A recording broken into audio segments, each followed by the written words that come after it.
The year is 2015. Abellio have recently won over the ScotRail franchise, and they plan on increasing the performance of regional services on the new electric lines.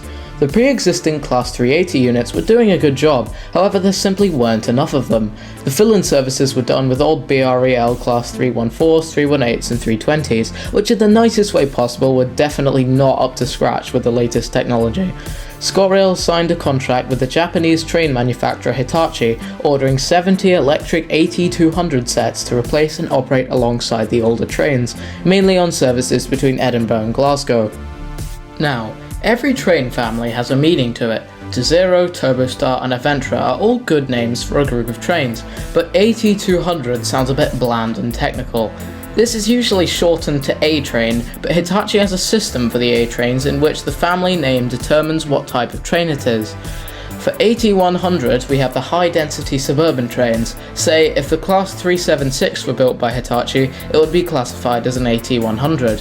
The AT200 is the name for trains that operate larger suburban and regional routes, such as the Class 385.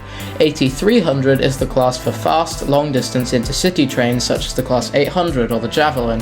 Finally, we have the AT400 class, which don't actually exist yet, but are currently being planned for HS2.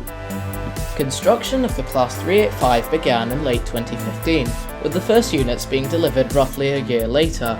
Every unit took roughly 2,100 hours to build, which is nearly 3 months. Thanks to this, there was a delay in delivery, meaning that the services were temporarily replaced by Class 365s. The final units were delivered in 2018 and put to work around Edinburgh and Glasgow, serving places such as East Lothian, Lanark, Falkirk, Dunblane, Stirling and more.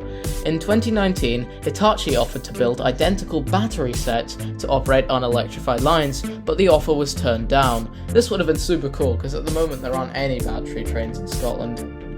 The introduction of the 385s on the Edinburgh to Glasgow lines forced the existing Class 380s on those lines to move over to where the Class 314s originally operated, making them finally go out of service after 48 years.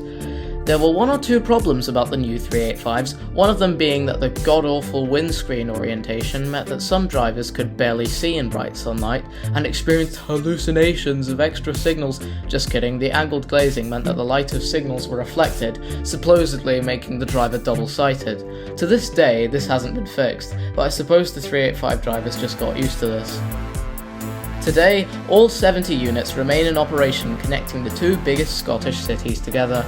I hope you enjoyed this video, and if you did, please consider dropping a like or a sub.